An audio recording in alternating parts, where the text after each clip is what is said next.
Okay, so hopefully we'll have a lot of time to deal with this issue that's generating a lot of interest. My doctor is seated. His name is Dr. Opoku. He's Director, Reconstructive Plastic Surgery and Burn Center at the Kolebu Teaching Hospital. Mouthful a lot. Good morning, Doc. Thank you for coming. Thank you. Yeah. So we're talking cosmetic surgery. Straight away, I want to ask you, are Ghanaians into this? Is it the men or the women? Yes. Cosmetic surgery is one of the modern or recent trends in surgical practice, and it is something that Ghanaians are taking advantage of. Although I would say in terms of the numbers, we're still far a little behind the Western countries, but it is picking up. It's on the increase because one, there's a lot of now because of media, because of access to information, etc. Whatever happens abroad, we are able to see what happens and what is available, etc.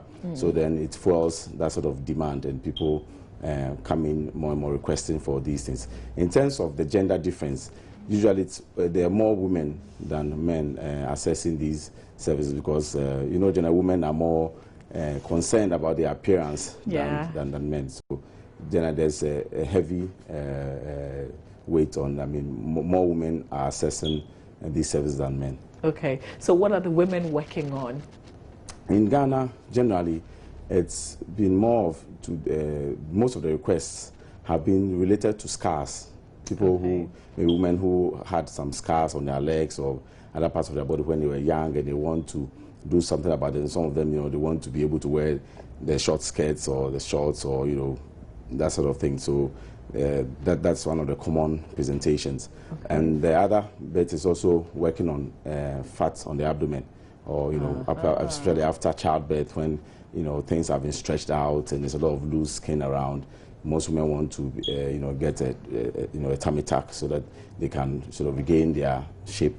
And then and some people just come in for liposuction, and then there are also requests. Is it not the same? The tummy tuck, lipo? The tummy tuck is a bit more involves a bit more. Okay. It's more extensive surgery than the liposuction. Although there are different kinds of tummy tuck. There's a mini tuck, and then there's a full wax, which is more extensive in terms of the amount of surgery involved. But then also sort of contouring of the abdomen, and then the other area is the breast, where some people want to get it bigger. Exactly. Some actually in Ghana, it's actually the other way around. There are more requests to get breasts reduced. Oh. Okay. Although there's interest in getting some interest in getting breasts bigger, but you find that those who want their breasts bigger are usually younger women. But then because there's been a lot of controversy about silicone, some people are interested, but they are a bit concerned about silicone issues. Do you know why they want to get their breasts smaller? Yes, because some people, after pregnancy, etc., the breasts get very enlarged, and some people, the breasts can get so enlarged that now it gives them some back pain. They are not even able to get, decent bra to wear. And sometimes they develop all these rashes under the breast because it's always plastered down and that sort of thing. So sometimes, there's this argument whether is it a reconstructive procedure or is it a pure cosmetic procedure? Yeah. Because sometimes there are some people who can't function very well, when they are having these sort of big breasts. And in fact, sometimes some people, we can remove as much as more than a kilo, from one breast. So you can imagine that if you had, 2 kilos of rice, maybe hanging over your shoulder every day, you carry it everywhere, you can't take it off, So that's, what is it that is there? Is it fat? Yes, it's fat. Okay. It's fat and breast tissue, yes. Okay. All right, so are we working on the lips, the nose? Are we getting it a bit flattened or pointed? The requests for nose work, very, very few. Okay. Very few. Lip work too, it's not as much as the other areas. Okay. Yes, how about the butts? I heard a lot of things about it. Yes, the butts, yes. There's this thing called fat ejection where people come in for to get they want as some part of their body enhanced. So usually that may be combined with another procedure, but then we also do fat transfers where you can use fat as a filler, so you take fat from another part of the body and can transfer it to another part of the body to enhance its contours or its fullness, etc. So that is also being done. Amazing. But let's settle on the tummy tuck and the lipo for a while. Yeah. I've heard that there are other sides to it. You can get your tummy flattened, but you may suffer some consequences as a result of that. Is it true? Well, the fact is that all this is surgery. So every surgical procedure has got potential risks. It's like if you sit in your car driving to work from home, there's always a potential risk that you could be involved in an accident. So that is why the patient selection is very important, so that to minimize the risk of any such complication, you have to make sure you select the appropriate patient, make sure the patient is fit and well. You know, not that as soon as they walk in and say they have money to pay for surgery, so they just go ahead. You know, you don't check whether they are diabetic, whether they are hypertensive, whether they have other issues going on that will affect the recovery or the outcome of the surgery. You know, so you have to check all these things before you know you undertake such a procedure. In terms of side effects per se, as here in the procedure, usually apart from the immediate perioperative period, you know, there's a period immediately after the operation where they will go through some phase of recovery. In terms of long term, it doesn't affect your quality of life, or it won't reduce your life expectancy or anything of that sort. Okay. The only thing is that for women who hope to be pregnant again, if they get a full tummy tuck, then the results can be guaranteed, because after when you get pregnant, it doesn't stop you from getting pregnant, but when you do get pregnant, you're going to get stretched out again. So you know the pregnancy may sort of affect the results of the so it means that you have to go back and get the procedure done again. Get it improved again. Yes. I don't know if you've experienced anybody dying as a result of any of these surgeries on your tables before. Personally, no, but yes, there have been cases like that in the country that we've gotten to know about, and that is one of the concerns that we have, because with every surgery there's a risk, and that's why you need a technically qualified and technically competent person to undertake the surgery. And then many times we only think of the surgeon, but we also don't we forget about the backroom staff. And one of the key people is an anesthetist. The anesthetist is a doctor who push you to sleep for the surgery, and then make sure that you've recovered. You recover. After the procedure is done, and so it's like the surgeon is like, let me say, the pilot, and then the anesthetist is like the engineer, who is at the sort of controls and that stuff. So those are very important, because if you don't get a qualified person, then things can go wrong. Then the other members of the team, like the nurses and those who take care of you, recovery period, etc. All those people are very important to make sure that you get a very good outcome. Okay. So are these procedures expensive? Yes, they are not cheap, but cheap. Because these are privileges. Yes, it is non-essential surgery, if I may put it that way, because the cosmetic surgery is a want. Really, it's not like a need. It's not like you are sick and you need something, and otherwise your life is going to be cut off or anything of that sort. So it is very, so you don't get any subsidies for that. There's no subsidy, so you pay for the full cost of the service. Okay. So it tends to be a bit more expensive than let's say the reconstructive procedures, where part of it may be subsidized by national health insurance or other insurance schemes. Okay. I want to show you some pictures of surgeries gone bad, but I also want to go to Facebook, because we put the question there. If people had the opportunity, what would they work on? And we got some great response I want to share with you and ask you, so you can give people some help. But I've also got a great number of people saying that they like themselves the way they are. Some people quoting Bible verses to go with that. But let's see. I want somebody who wants to work on something. Okay, so Seidu Kumbil says, lose some weight, maybe. And Empress says, get my tummy flat. Linda Tevia says, my breast. But Linda, you don't tell me whether you want it smaller or you want it bigger. Because I had the impression that people want to get their breast bigger, larger, But apparently, there are a good number of people who also want it smaller. Okay. Franklin saying, I don't see reasons to change any part of myself. I like everything I have. Good for you. But Commandant's also saying, I like to get rid of my tiny breast that is preventing me to take off my shirt in public. Okay, so this is a guy. Is that possible if a guy has got breasts that is, like sticking out, because that's very unusual? Yes, it's a condition called gynecomastia, where you have male breast enlargement. Sometimes maybe due to some physiological changes, when we are growing up, there's some changes that occur in our body that can give rise to that. Sometimes there's some disease processes that can give rise to that, or some side effect or some kinds of medication. So usually when the person comes, he's going to be assessed and examined. But there are procedures that we do to reduce male breast enlargement. So it's one of the sort of conditions where males come in to get something done. Okay. So, what does this say about us? Some people I know don't like going public, when they've worked on something and they know that it's not, like a need. And people will feel that, okay, so you have a lot of money and you want to do these things which are not necessary. Is it so bad a thing to do, cosmetic surgery? Not necessarily. Not necessarily. The thing is that it is services available, but it also depends on the motive. And cosmetic surgery generally has gained more acceptance in the West because they are more concerned about their appearance, etc.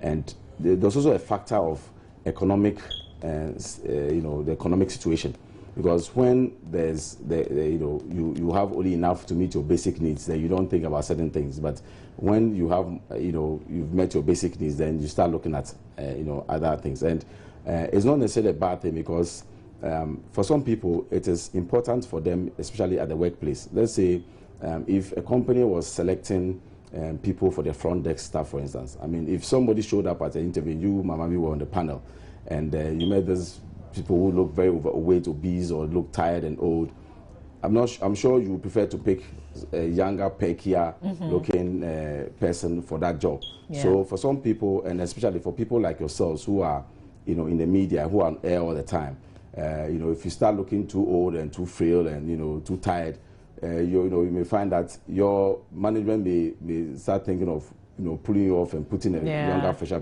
face on the program. So let's not kid ourselves. Appearance is important to us as human beings. It's God who looks on the inside, but man looks on the outward. So appearance is important. So it's not to sort of downplay and say that anybody who goes in for that sort of thing is being frivolous. But at the same time, we must also know that it involves surgery, something serious. It's your body going to be worked on. So it's not something that you just jump into. And also, it's not something that you do out of desperation. You sometimes have people coming in and saying, oh, maybe my husband is going after somebody who maybe has got a big backside. So I think if I get a big backside, then it means then then I can get my husband back, that sort of thing. Because there may be other reasons or other factors at play. And so if you go and get the surgery and your husband doesn't come back, then doesn't mean the surgery has failed. So you don't go and take this for the wrong kinds of motives. But then in many cases, there are good reasons why people do these things. And I must even add that there are many religious leaders who also preach against some of this as if it's sin. But it's not sin. I mean, if God has created you and He wanted you just the way that you are, so why would you want to work on something? Yes, I mean, there's an argument that let me play the devil's advocate here. There's an argument that we should let things grow the way they are. But then if that's the case, then why do we trim our hedges? Why do we because that's, if it's the way of nature, everything should just be left to go the way it is. So if we have the technology and it can be done safely and people want to do it, I see nothing wrong with that. The only thing is that you must make sure that the right safety precautions, the right safeguards are put in place so that it is done safely and properly. Okay. So here are pictures of surgeries gone bad, and this was not done in Ghana. But the question I want to ask you, and Patrick will put it there so you can see what I'm watching. If these people did it in Abrochire and it went bad, this is Ghana. We don't necessarily have all the technologies that they have access to. So what is the assurance that it won't go bad or maybe get worse in Ghana? Well, I must say that sometimes we we in this part of the world sometimes think that everything that happens abroad is fine. But you can even go to Harley Street, which is like the Wall Street of medicine in the UK, all right? And you can still have charlatans pitching up there and causing all sorts of problems. So the fact that you went abroad doesn't necessarily mean that that person is qualified or that person is competent to undertake the procedure.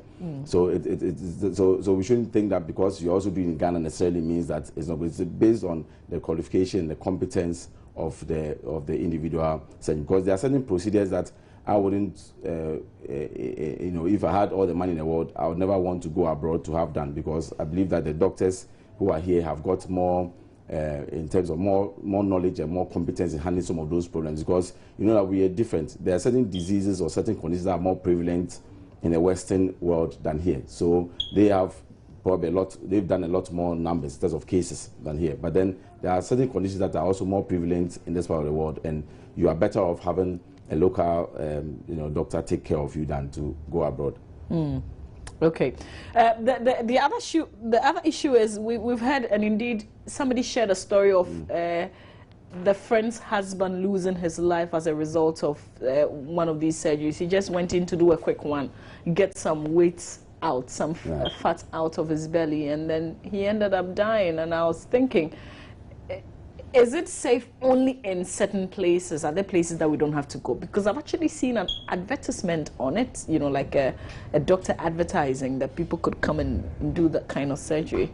Yes, yes. In fact, now, because of the way the regulatory framework is, this is like a product that you are purchasing, and the buyer must be aware of what they are going for. That's why, because cosmetic surgery, for instance, is not an urgent need. It's not a sickness, so it's something that you should actually take your time. So first of all, you must research the background of whoever, because who is going to do the procedure for you.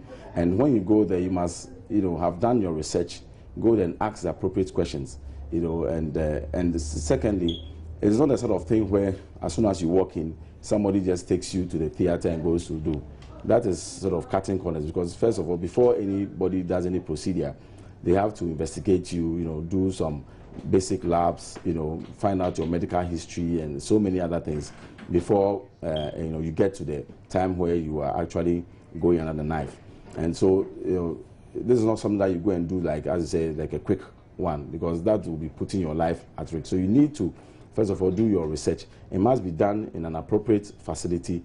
It must also be done by qualified people. And I'll talk about the other members of the team, you know, who are needed to make sure that you know, the necessary safeguards are put in place. So it's something that I'll say that before you go in, do your homework, do your research, find out, you know, and do your background work. And then you also need to talk to the doctor and find out what are the potential complications, and then what is his plan. If should anything go wrong, what is the plan? Because, you know, should there be a plan? I mean, what can he do if something goes wrong? Yeah, because that's why people go through training. You know, because because we know that statistically, all right, if you do, let's say, 1,000 of these operations, you're bound to have 1 or 2 that will go wrong. And that is why, you know, training is very important, because when people go through training, they are trained, first of all, 1, to avoid the complications, and then 2, they are trained to be able to pick up the complications early, should they develop. Okay. And then 3, they are trained also to know how to deal with the complications. But I find that there are people who, you know, sort of are also sort of more or less trying their hands on some of these procedures.